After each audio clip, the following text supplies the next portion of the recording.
अस्सलाम वालेकुम स्टूडेंट्स, कैसे हैं आप सब? ठीक ठाक हैं? अच्छा स्टूडेंट्स, हम वीडियो बना रहे हैं फेडर बोर्ड वालों के लिए। आई रिपीट अगेन, ये वीडियो लोअर बोर्ड वालों के लिए सुनने का ज़रा भी फ़ायदा नहीं है। अगर वैसे ही आप सुनना चाहते हैं कि क्या क्या चीज़ें इंपॉर्टेंट तो बेहतर है। होता क्या है, कभी कभार हम हर वीडियो को अपने रेलिवेंट समझना शुरू हो जाते हैं और यही हमारी सबसे बड़ी मिस्टेक होती है। हर बोर्ड डिफरेंट है और हर बोर्ड का पैटर्न डिफरेंस है, उसका पेपर का अंदाज डिफरेंट है।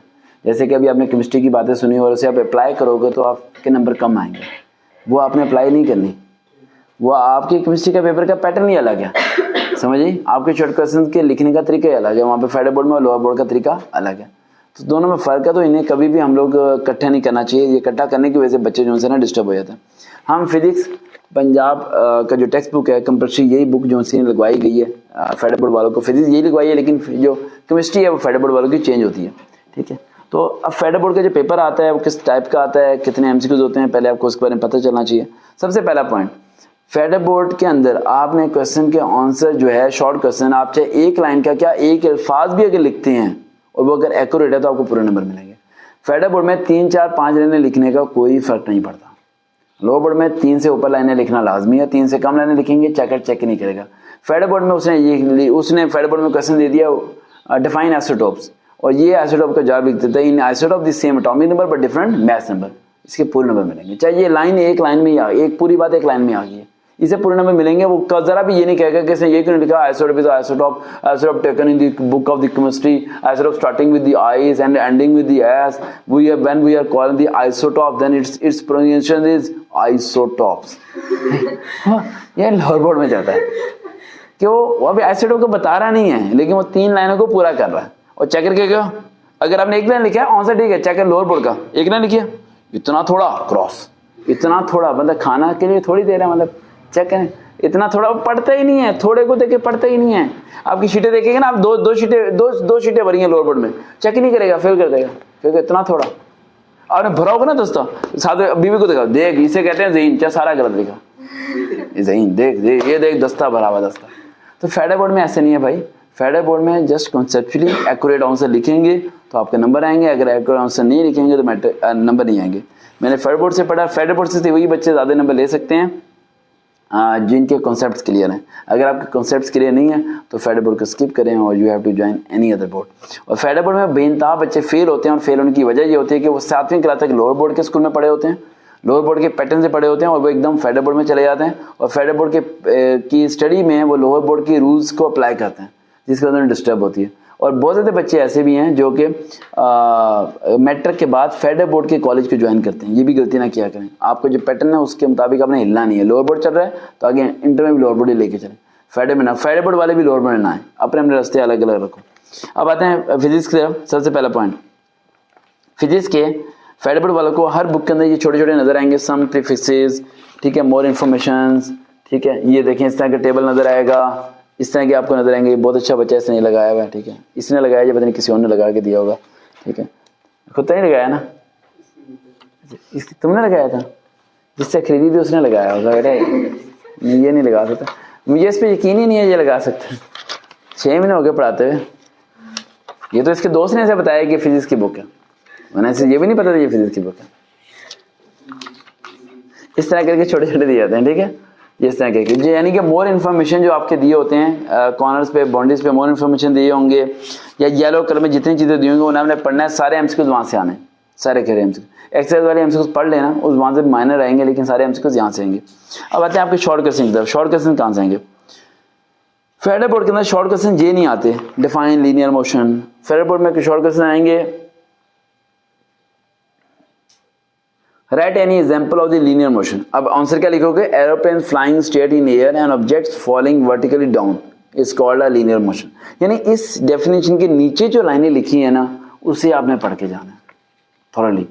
बहुत ज़्यादा बच्चे ये सोच रहे होंगे कि रैंडम मोशन, सर्कुलर मोशन जो हमें दी होती है, ब्लिंक के अंदर दी होती है, राइट, उन्हें पढ़ के चले जाओ और वही डेफिनेशन फेडर बोर्ड में वो डेफिनेशन नहीं आएंगी, ठीक है।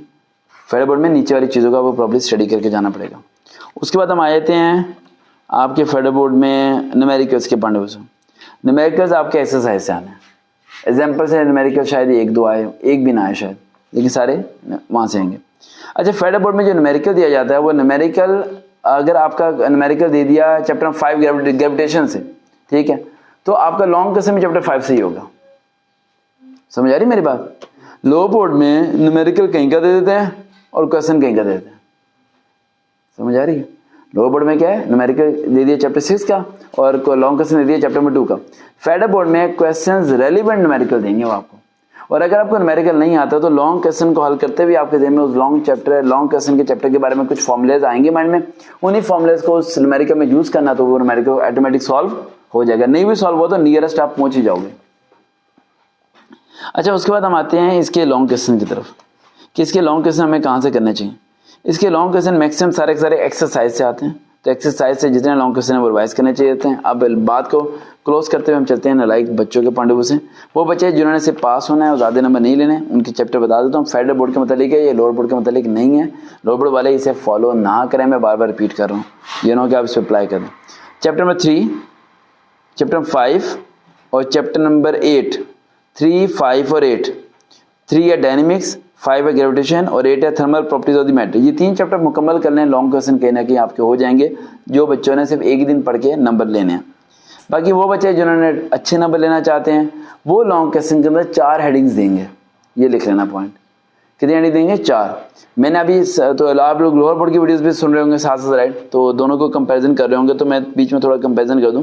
लोअर बोर्ड वाले बच्चों को मैंने कहा था कि 2 हेडिंग देनी है लॉन्ग में, एक डेफिनेशन एक एक्सप्लेनेशन।